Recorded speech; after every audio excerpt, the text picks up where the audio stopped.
The Kev Baker Show.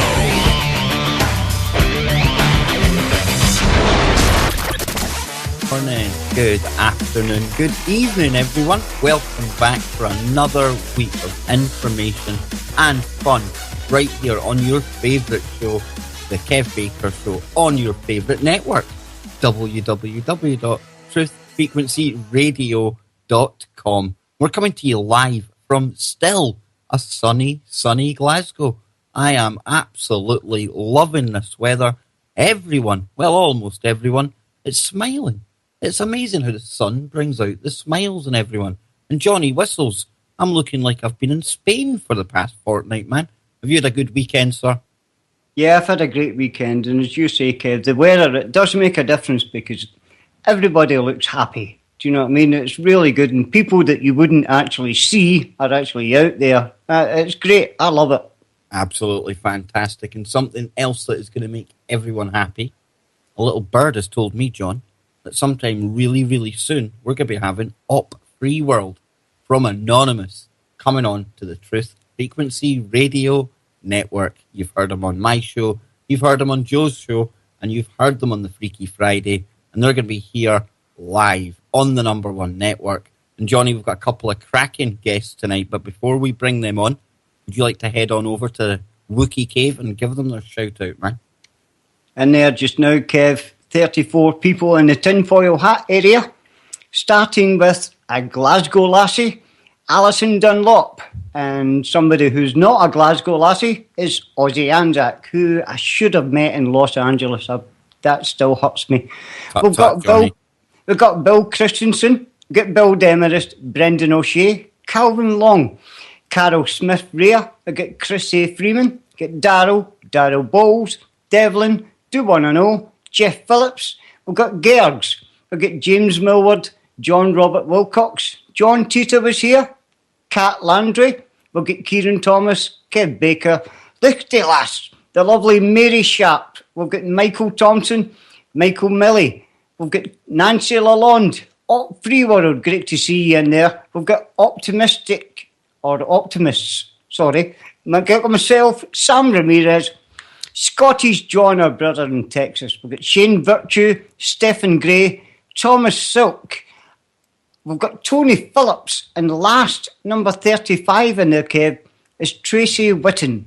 Absolutely fantastic. Now then, a few of the sharers tonight. Let's just head on over there. We've got 7 sharers. I'll bring them up in a moment. I'll give them a shout out in the second half because you know what? I'm just dying to get started on tonight's show. Now, I've spent a couple of shows in the presence of one of tonight's guests, and I know you're going to love this guy. But we're joined by 2 guests tonight, and we're joined by Radagast and Shelley Evans. And you can find them over on YouTube working on a series of shows called Mystic View. And that is on the Global Mission of Peace TV channel on YouTube. And I've done a number of shows, like I say, with Rad, on the Goldfish Report, with the Ambassador and Louisa, who have both been on this show before. Now, tonight, we're going to be joined as well by Shelley. And we're going to be getting into things like what's happening in the world, this imbalance that myself, Nano, and so many people are feeling, alternative communities, and the global mission of peace and their vision of heaven on earth, peace and prosperity for all. And we've got this lady here tonight who was just telling me beforehand, get this, listeners, she likes to go quantum. I can see that happening before the end of the show. But let me first bring on Rad. How are you doing, sir? This show is so long overdue. But finally, welcome. Well, thank you so much for having me on again. And I really look forward to a discussion, the discussion that will probably ensue. Absolutely. And, you know, next time you come, because there will be a next time, Rad, you have to bring your guitar. Because my co-host here, he's another musician. And I think we should have a bit of a jamming session. We've got a couple of guests come on, sing us songs, so it is all welcome here, bro. But we have got Shelley Evans with us tonight as well. And Shelley hosts a show called Mystic View with Rad over on YouTube. And I urge you all to check that out. So Shelley, welcome to the show. And you're coming to us live from Canada. From Canada, hey? Definitely. Well, we are going to have some fun sharing cyberspace with you tonight, Kev. Absolutely. My little quantum twin entangled over there in Canada. But Rad, let me come to you first of all. Me and my sister, the nano girl, we have been experiencing something, well, uber weird lately, as have many people on the planet. And then I found out before the show, you have too. We call it an imbalance. There's something wrong right now. The other day, it was as if I was feeling like I was stood on a ship that was tilting to one side. Nano girls had this a couple of times. What's your take on this, sir? Okay. Well, I mean, there's a lot of cosmic energies going around that even though I guess the net result should be one that we should embrace and benefit from. In the interim, it could be a little bit destabilizing. That's kind of like what I'm going to call the organic disturbances that are happening. But I also believe there's a certain amount of what we'll call inorganic or technological interference. I don't want to sound silly here, but I want to use the term targeted individuals. Now, I've heard that term quite a bit, and I've always, certain people I think are a little bit, I don't know, they kind of go for the gusto. I think there seems to be almost an exaltation in that they've been selected. So sometimes I hear those things with let's say a grain of salt. But I certainly took it a lot more seriously when I started to experience things that really had little to do with what I feel had to do with my organic health. I have a really good immune system. I have always really been healthy, and ever since I kind of hooked up with GMOP, I started noticing what I would call deleterious effects on my energy. And then recently, a lot of myself and a few other people in GMOP really felt like they had been hit with an energy that just really distorted reality. Like it kind of, it almost came almost like with its own kind of DVD of perceptions that got inserted, and it was really kind of creepy stuff. And a lot of us in the core group experienced. Shelley didn't, or at least she experienced it minimally at best. But I've read about that they can, kind of dial you in on any number of ways, and then kind of feed some funky energy through it that just kind of makes your life more difficult to proceed. Now, sorry to butt in, Rad, but for some of the listeners out there, GMOP, that is the Global Mission of Peace, and that, of course, is the ambassador, and he's linked to the Red Dragon family. Now, if anyone's going to get targeted, you'd suspect it's probably people like that, Rad. And the ambassador himself, you were sharing with me, he feels he's really getting hammered right now.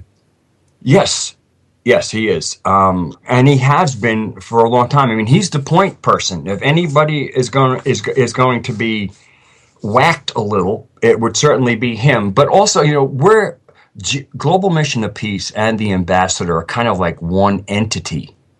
He's kind of like created the original kind of DNA message, but the rest of us have kind of become RNA carriers of the message.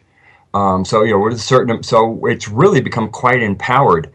And I think that although he gets it, I think part of the strategy would be to kind of like mentally disable or make wobbly some of the people in the core group, and that might somehow hurt Global Mission of Peace. I'm glad you say wobbly, because even during some of my introduction there, I'm hearing myself saying the word wrong, and I'm blatantly reading it off the sheet. Something is definitely fuzzy, Rad. Definitely. That has been my the biggest signature is things. I mean, we recently had a scheduling for a meeting. And somebody had written to me, and they had after I went back, it was clearly written as Monday, but I had read it as Tuesday. And I've had any number of misreading of things. I mean, real cognitive issues. Before we bring in Shelley, Rad, let's go, Johnny. You were talking there about some missing time. And you know, this could be factored in as well because something is off right now. Yeah, it really is. We did a show maybe about 3 weeks ago. Oh, maybe. this was bizarre. And when as usual, the show gets in really fast. But the second half, Kev and I have actually lost 15 minutes because we can't even remember. I had all my topics it was lined like up, everything, didn't I, John? Yeah, it was like the music had kicked in 15 minutes early. I was getting ready to start my second last story, Shelley, and all of a sudden, the network music kicks off. And I'm thinking, that's a misfire. Something's definitely wrong with the network. And I looks at the clock, and like Johnny says, I mean, I didn't go anywhere. I was sat here broadcasting. I had to listen back to find out what had happened, Shelley. But you haven't been experiencing this imbalance, although you were sharing with me your thoughts on it. Well, I do find that these timeline hiccups are rather fun, and although I didn't feel the twilight as heavily as some of our other family members had, what I want to share is something similar, I believe, to the observation within Wetiko or the Wetiko kind of symptoms, is that if it doesn't kill you, it's going to make you stronger. So hang in there, Kev. You know what? Jump a few timelines with us. We're pulling it all into one very, very positive expression, I believe. Well, Shelley, I mean, this is so synchronistic. You probably don't listen to a lot of the Kev Baker shows, but timelines is something that we've been talking about a rather lot lately. And just before I go back to Rad, what's your take on this crazy Mandela effect that everyone's experiencing, or a lot of people are experiencing right now? Okay, I do listen to the Kev Baker Show every opportunity I get. You're a wee star. Thank you. Well, really, what I find the bottom line here is something that all the ancient mystics and the teachers of sacred texts have always told us, is that we've arrived at a time when separation is no longer going to serve us, that really it's time now to allow the oneness to open our heart. And I know Rad has a whole lot more to say on that. Rad? Yeah. What's your take on that, brother? Well, when you speak of the Mandela effect, well, I think it all started because some people had a memory of Nelson Mandela dying, and then when the real event did take place, well, people were a bit confused because they already thought he had. And then the main one that has really troubled people in the US is the changing of the name of a book. The Berenstain Bears to the Berenstain Bears. I'm sorry if I'm mispronouncing that. But it's kind of little glitches in the Matrix. What do you think is going on? Well, that's exactly what I mean. That's a beautiful phrasing. Is a glitch in the Matrix. That's how I'm experiencing a lot of this stuff. Is little holes in the fabric of what we experience as reality. I recently shared an experience where looking for an airport. And it was like, no matter how hard I tried, I couldn't find the proper sign. It was like, I felt like I was detached from, because I work at being detached from the Matrix, which I'd rather call the Patrix, and I can explain that later. As if like I couldn't make my way through the Matrix world. And finally we got a GPS going, which connected us into the Matrix world. And then everything was fine. But until then, it was kind of as if like the world had disappeared and I couldn't access it until I got on a GPS and then kind of tied into what is currently that world, and then I was able to navigate. But until then, it was like I might as well have been in another dimension. Wow. And Johnny, you're looking at the chat room here. We've got over 40 people in there, thousands listening live. So I like to think that the chat room are a kind of good snapshot on the general audience, John. But we're not alone in these little glitches, are we? No, Kev, there's actually quite a few people in the chat that have lost minutes here and there. Somebody looking at a picture had actually lost 10 minutes. Can't explain it. But lots of the chat have been through it, Kevin. They're all feeling it. Even Alison, she's actually having migraines and things like that out of actually nowhere. Wow. Now, Rad, we always talk on here about it being maybe possibly coming to the end of one cycle, but not to panic because that means another cycle will start right away. Is that really what we're experiencing right now, do you think? I do. I mean, there's some really we'll say it's serious sorting going on, and I can kind of almost like certain concepts of like two Earths, and I don't mean that quite in the literal sense, but certainly, I mean, life is really what we experience, and it seems to be very real in the experiential sense.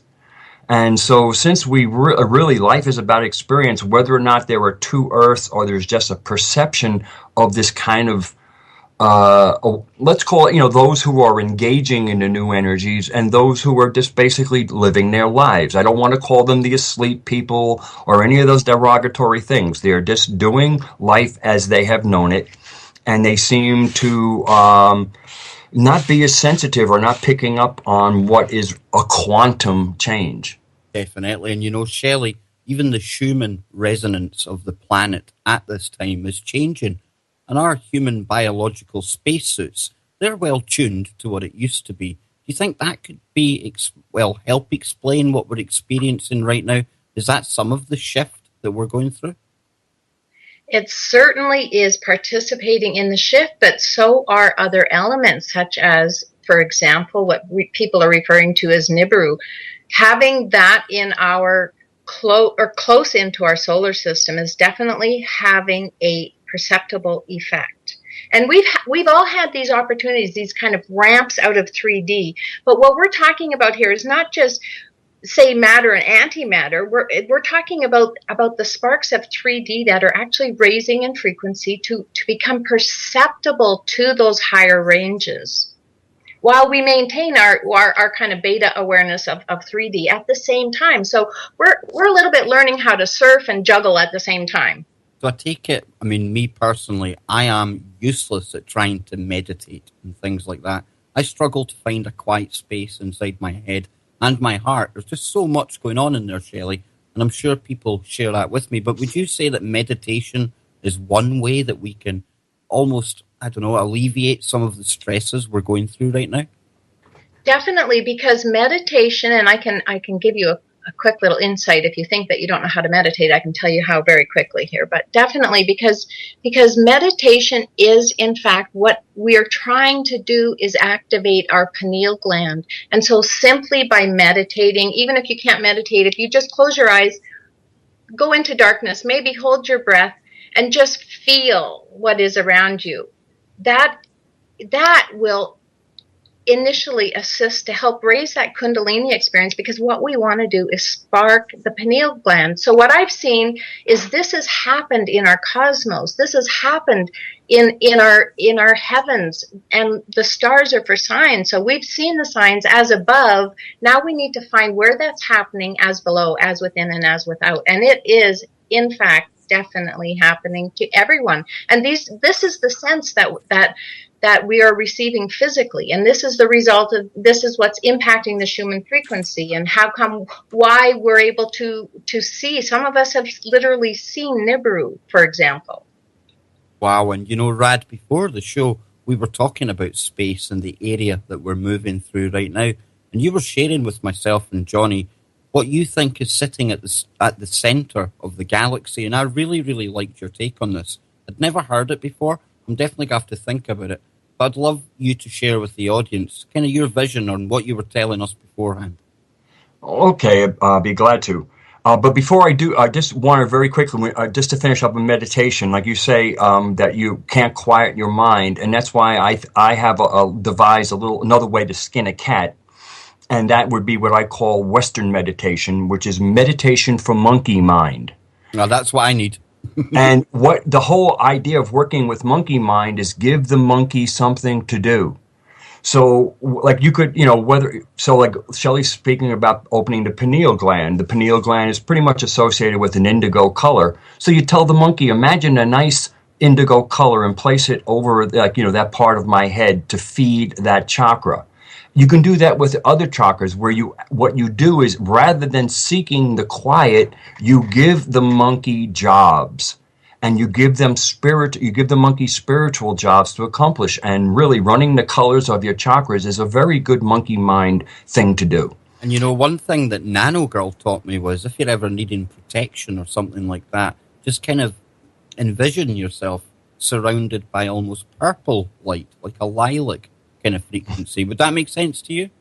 Yes, very much so. Yeah, because it's certainly, I mean, even if it's just psychological, it always seems to help. It really does. But your vision of the center of the galaxy, Rad. Yeah. Well, first of all, there's a lot of ancient teachings, and it's not just the Gnostic teachings, but the Gnostic teachings which are really a form of the kind of perennial ancient knowledge, the knowledge that was used when we see, like, the great civilizations of the past. We can tell they're great just by looking at the way they built buildings. I mean, the flawless masonry that they used. So anyway, many traditions locate Godhead or the consciousness of a galaxy in the galactic center where there's a central sun or a big, huge, bubbling ball of plasma. And plasma kind of also can equate very much to the ether. And it is through the ether that a lot of the plasmic currents move. And so much of the information, impetus, enlivening kind of energies emanate from the galactic center. And then if you go like to a Hubble long-range view of the galaxy, and you see all these different galaxies, and they all have kind of like different angles to how they sit in there. And if you really kind of meditate on that, each one has a galactic core with its own Godhead, you start seeing the equivalent of neural nodes. And also when we look at space, we're often looking in the visible range and we don't see much.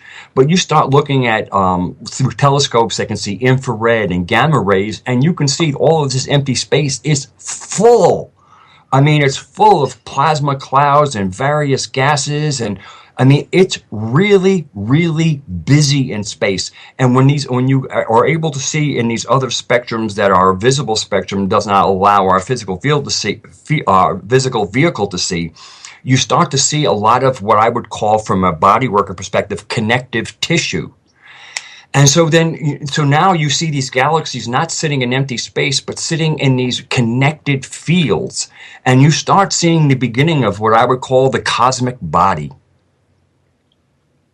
Wow, absolutely fascinating. I'm just sitting listening to you here, and Johnny will agree, this is all sounding like our other shows, Electric Universe, Plasma. Yeah. And Shelley, you mentioned as above, so below. And sometimes when we look at these big Hubble views of the universe, and we see the Birkeland currents and various stars lit up. Maybe it's just me, but it does look like the brain and all those neural pathways that are firing.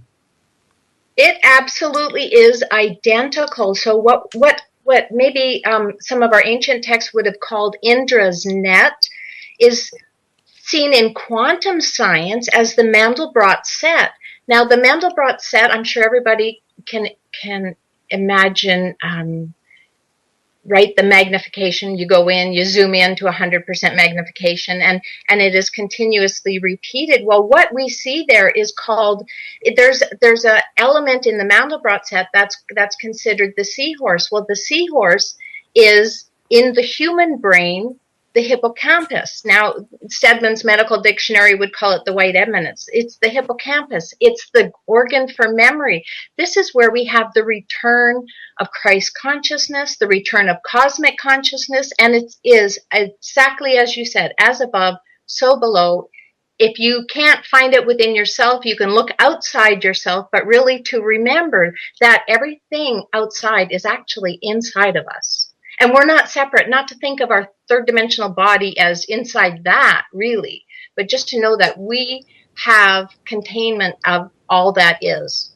Wow. And access to that. We are almost on the break. And Johnny whistles, and to all the audience out there, I think we've really needed a couple of guests like this to come along, because this has been absolutely brilliant so far. It's almost been dotting the I's and crossing the T's on a lot of the other shows that we've been doing. And that is the synchronicity and the quantum entanglement that is there for everyone to see right now. It's a special time of change that we're going through, and it's bringing people together. But like Rad said, there's people that aren't getting this right now, and that's okay, because they too are on their journey. But this is our turn now, so let's embrace it, enjoy it, and we'll be back after these really, really short messages. This is the Kev Baker Show. Welcome back, everyone, to tonight's really special broadcast right here on the Kev Baker Show on your number one network, www.truthfrequencyradio.com. We've got really two great guests tonight. We've got Radagast, and you can find him over on YouTube at ModWiz. That's his channel, Modern Wizard. Just abbreviate that. And you can also find our lovely guests over at the Global Mission of Peace TV YouTube channel, where they have their Mystic View show. And Rad, is there anywhere else that you would like to send out to the listeners before we launch back into this? Well, I just want to clear, my own personal YouTube channel is ModWiz125, and that the Global Mission of Peace TV YouTube channel now has we feature two main shows per week. We have a Circle show, where we have two co-hosts there and usually three other guests speaking of different topics, but it kind of goes around the panel a bit. So that's the Circle, and that's out, I think, every Tuesday. And then we have Mystic View with Shelley and myself, and that comes out every Sunday night. And then occasionally we have other little shows that we put in between that we make extra as we expand what we're doing. But when we launched our show, I forget how many months ago it is now, but we did it. We launched on the date we said we would launch, and we have kept the schedule we said we would keep. And part of that is just to, when a lot of people say they're going to do things, and so we just thought it was really important for Global Mission of Peace to state a date they would start and then keep on the schedule, because what you say, you need to mean what you say. Especially in this day and age, bro, it really is hard to keep doing something regularly like that. So running this show with Johnny, we appreciate what it's like putting on one of these shows all the time. Now then, before we get back into this, synchronistic again, folks, you know how I like to share everything with you listeners out there, because there is no show without you guys.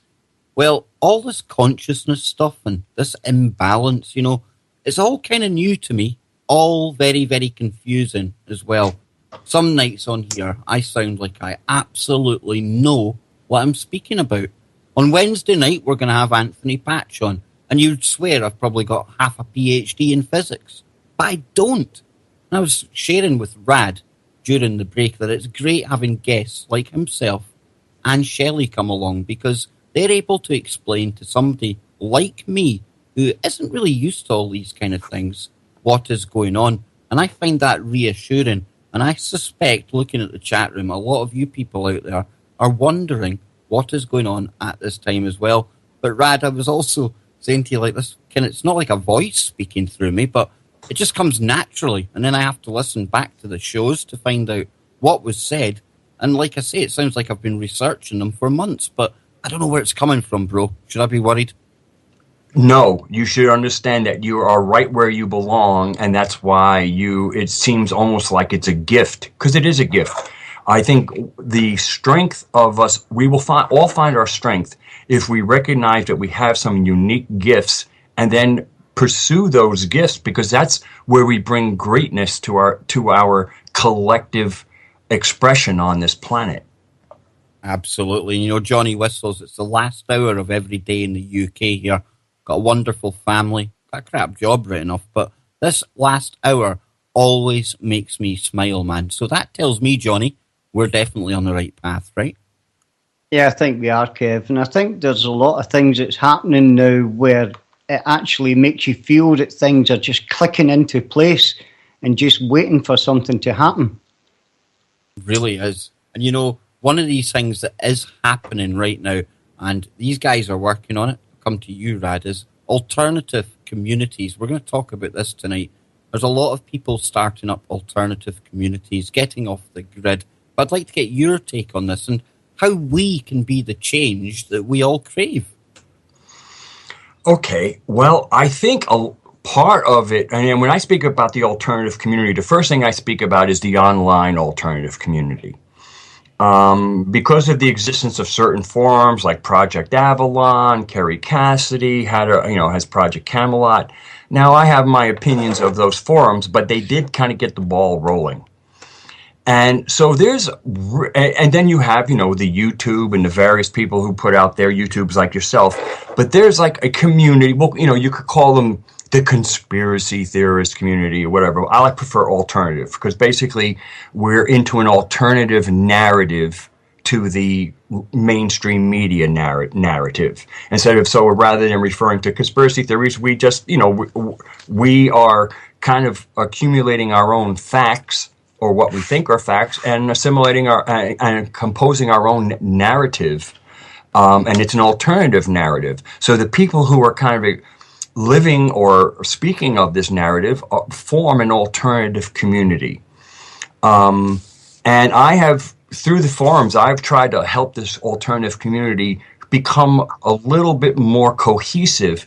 Part of one of my issues with the alternative community is how many people hide behind avatars. Now, in this case, we're using avatars to save bandwidth, a very good thing. But on the average forum, where bandwidth is not an issue for your posting, so many people hide behind avatars, so therefore they are basically anonymous. So somebody might be your best friend on a forum, and if you sat next to them on the bus, you wouldn't recognize them. That's not my definition of a community. You see, this is what I've been saying for a long time. It's a special time we're living in. It's the most connected we have ever been. Yet at the same time, we've never been so separated in our lives, Rad. When I worked for years, I worked at a place in Rhinebeck, New York called Omega Holistic Community. It's known throughout the world for its speakers, and people from all over the world go there. And I remember how when I was first there, people really enjoyed nature, and then the advent of the iPhone and other Android type things, where basically you had a computer in your hand. And it was just really, I thought it was really sad because these people were coming to Omega to meet people of a different mind. I mean, almost all of us live in families where we're the black sheep, so to speak. We're the weirdo. So you go to a place like Omega and you're no longer a weirdo. So here you're surrounded by people, who are basically sharing a narrative with you. And what do? I see people walking down some of the most beautiful wooded paths, staring into their palms, disconnected not only from each other, but even more importantly, in my opinion, is the beautiful nature. There's birds singing, there's breezes blowing, there's beautiful scents from all the flowers that they grow there, and people are more interested in who texted them. And to me, there's kind of like there's not an efficient use of energy. Where, in other words, again, we're connecting with people that we're not in physical proximity to, and it's very hard to kind of like organize a project around people that, a physical 3D project with people that are thousands of miles away. So I really feel that the alternative community needs to find ways to get localized. Find out who's around you, and when you go to a place like Omega, put away the phones and talk to the people, engage in nature. Start realizing that the actual work we need to do is not just networking, but there's some real 3D hole digging to do. So to kind of just use a little bit of a metaphor there. Absolutely, and Shelley, the way I look at it is think global, but act local. That is the only way that we can affect change. But we're talking about these online communities here. And right now, there's so much information out there for people to try and make sense of. And at the same time, Shelley, we've got disinfo, we've got misinfo, we've got paid trolls, paid agents. What's your advice to the average person just waking up and trying to find good information? Right. Well, regardless if we're speaking of the physical or the cyber community, my strongest suggestion would be to find out where does oneness exist. Okay, you might need to look at where does separation exist to find oneness, but it's to find that that we truly are one. And when you find that oneness, that opens your heart. And as we all know, compassion is the expression of mastery, and that's really where we need to get to have success in this time on our planet. Call it ascension, call it what you will, but compassion is the fast track. And it's, we can get information from the internet, like we're saying here, Shelley. And before the show, again, we were talking about something else that we can get information from. And I was worried even telling you guys that right now in Scotland, we're going through a heat wave, right? And I was saying to our guests here, well, I get this funny feeling that when we're out in the sunlight, we're receiving a lot more than just vitamin D. And we're getting information. And Shelley actually agreed with me, didn't you? So we're looking down at our phones. We're not going out the house when really we should be getting out and looking up. We can be getting out and looking up, and we can be absorbing all those photons firsthand through our crown chakra or through our skin or through our eyes. It's all very, very important. But even for you on a cloudy day, Kev, just know that you can open through your God spark, call it. You can just open through meditation and know that you are connecting with the sun. Even here's a great little meditation that you don't have to know how to meditate to do. Breathe in the sun. Just deliberately switch that neuron to say, I'm breathing in the sun. Even if you know it exists behind the cloud, it's still there. Even if you're not seeing it, it's there. And that's like love has been all around us, regardless if we happen to see it. We might be focusing on a struggle or a challenge or a hurdle, but if we were to expand our awareness 360 degrees, we would find that that love and that sunshine is always there. It's where our focus and our perceptions take us that sometimes cause us to believe or to forget that that has always been there. That awareness is something that we are all seeking on here. It's something we all share in common. And that's why sometimes I really scratch my head at the division that goes on in the online communities on certain topics. Some people believe one thing, other people believe another. And we have to realize that that's really just mere details. We're all in this together. Wouldn't you agree, Rad? Yes, and actually, that you led in perfectly to what was on my mind as you were speaking. It's happening again. Yes. I mean, part of it is all the information out of there. What we're looking for is workable or actionable information of utility. Many of us are using the internet like it's like a big open library and you can read about any subject that interests you. But I feel we're in, and that's a good pursuit, but we're kind of like, at crunch time. And so I think it's really good to be more efficient and look to the information that is of utility to us. The things that are actually usable in creating a cohesive community. And I believe being heart-centered. I mean, we had somebody in our crew, his name is Chell, and he brought forward a beautiful thing, was that the glue of Global Mission of Peace isn't that we're like-minded, it's that we're like-hearted. That's a very good way of putting it. I like that. And similarly, that's what I recently, there was some very a strong flat earth person on a forum recently. And I told him I didn't even want to engage one way or the other because whatever travel plans that I have happen, I can travel from point A to point B regardless of whether the earth is round or flat. And most importantly, if I want to play a song, if I want to love somebody, I can love them on a flat or a round earth. So therefore, to me, speaking about the shape of the earth is not really something of utility. It doesn't affect my travel plans. It doesn't affect how I can love people. So if having that conversation divides us, it's of little utility. Part of me suspects that this reality that we're living in could very well be holographic anyway. So again, it matters not one way or the other on so many topics because all of it is just an illusion.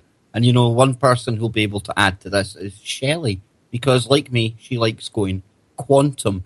And reality is so far removed from what we think it is, Shelley. Am I right? Oh, I love that. And I can so see our world as a hologram with just so much clarity that really brings fruit and wisdom to understanding what exists. It's like, look to the wisdom of nature if you want to understand that. For example, water, something that simple. Really, it's our community. Really, what we're looking at is taking two individual elements, joules, hydrogen and oxygen, and they need to maintain their integrity as individuals, yet you bring them together, and what have we created? But that beautiful next element is like the next gen thing, right? And so the facets of each joule that are part of this entangled web actually have an impact. Any change in one joule, any change in your thought process, Kev, is going to affect the joule or produce change that reflects in the entire web. Ah, wow, I like this. And you're working on something called quantum healing. What's that, Shelley? Well, quantum healing, really, it's quantum medicine where we recognize that the bliss body and these subtle bodies that are actually still in the 3D physicality are essential to consider when you're offering any healing modality, regardless if you're talking ancient or traditional Chinese medicine or Ayurvedic medicine or any of the modalities that we would use. Absolutely anything. It's essential that you also include those subtle bodies into your development of treatment. Because it's always the person that heals.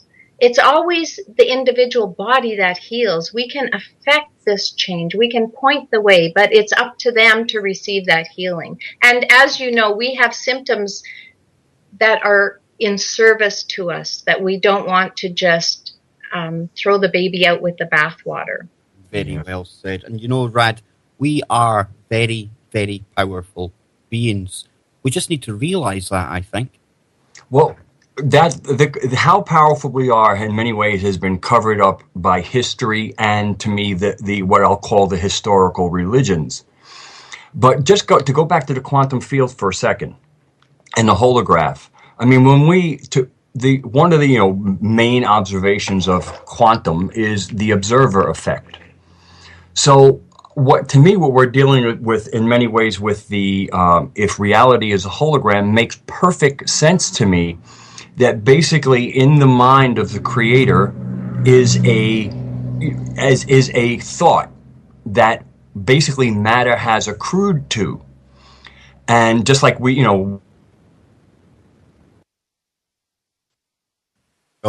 microcosmic creation level that I believe is in fact holographic, but people seem to think that's an illusion. No, I feel that the hologram is in fact. Oh, John, are you still there?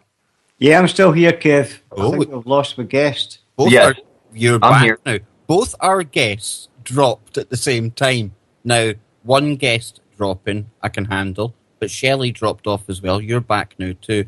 And Rad, we opened the show talking about ELF and magnetic kind of microwave interference.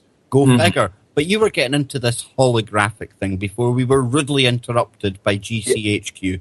Yeah, well, I'm just what we have observed about the quantum field and how it behaves makes sense that if on a smaller microcosmic level, how we create reality is through about holding thought patterns and material accrues, and then we have it actually showing up. It makes sense to me that basically the construct of what we experience as reality is in fact held together by creator thought. That it is creating the patterns that the world kind of aggregates around or accrues around to create what we perceive as reality. So even though I really believe that our experience is a hologram, I don't think that's an illusion per se. Illusion tends to make it seem if it's not real. I believe that the reality of our reality, not to be redundant, is in fact that it is holographic.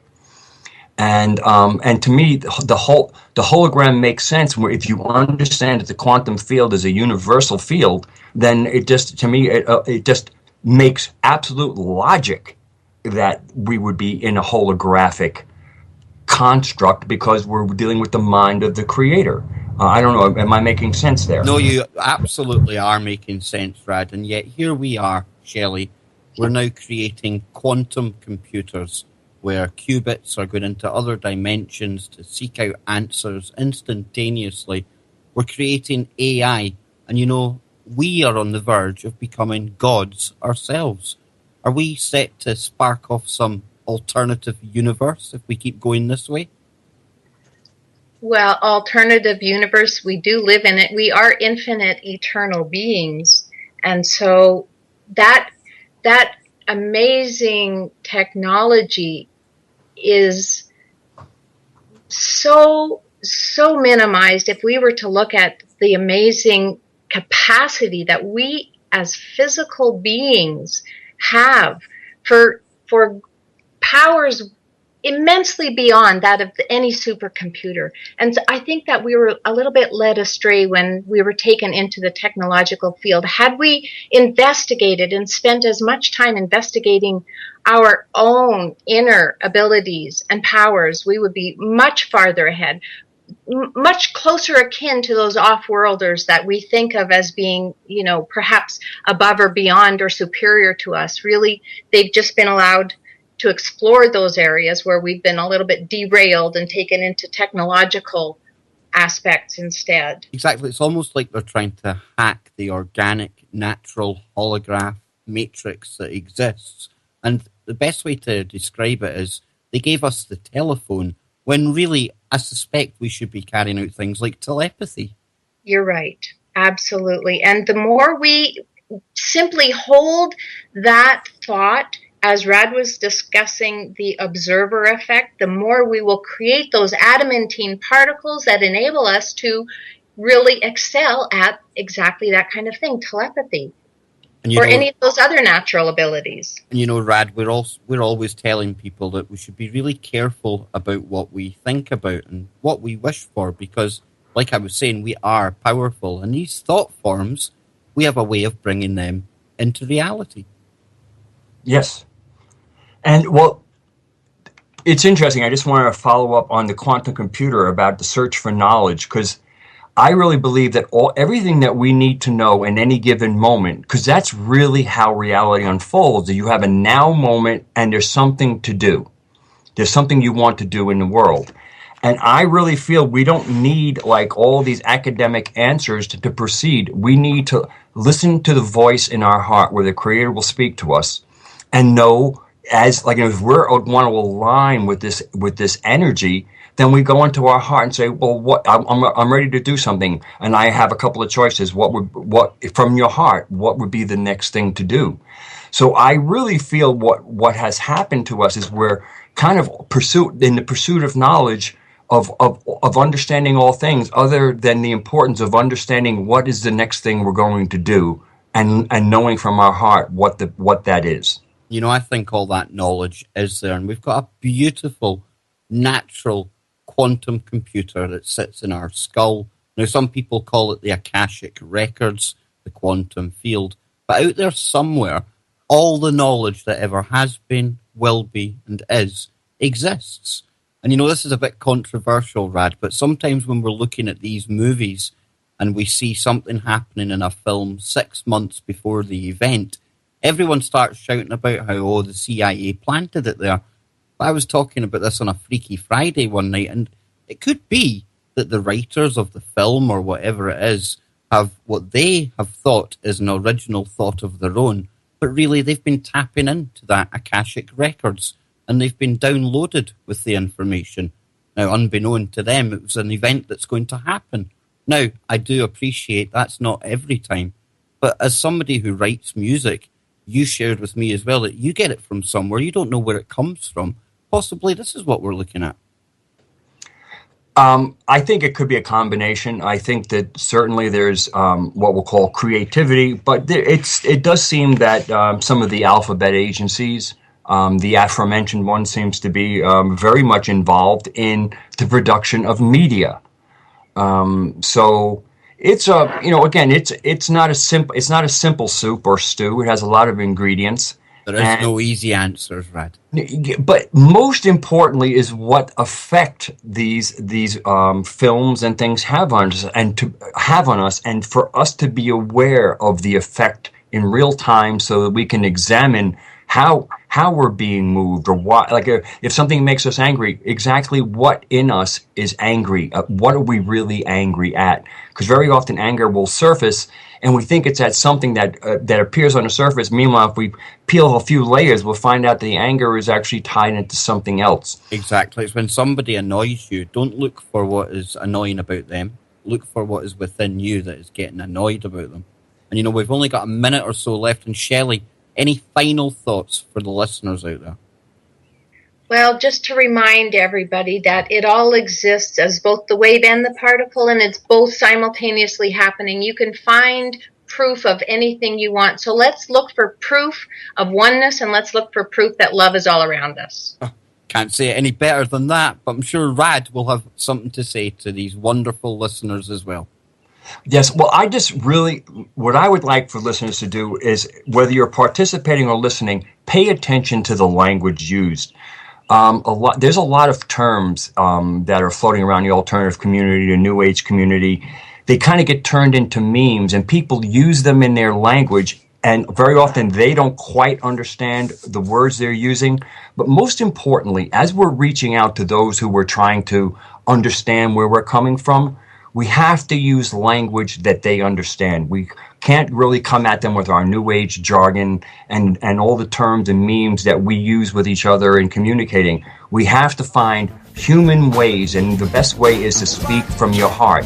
Don't have an agenda other than the ability to show that you love somebody.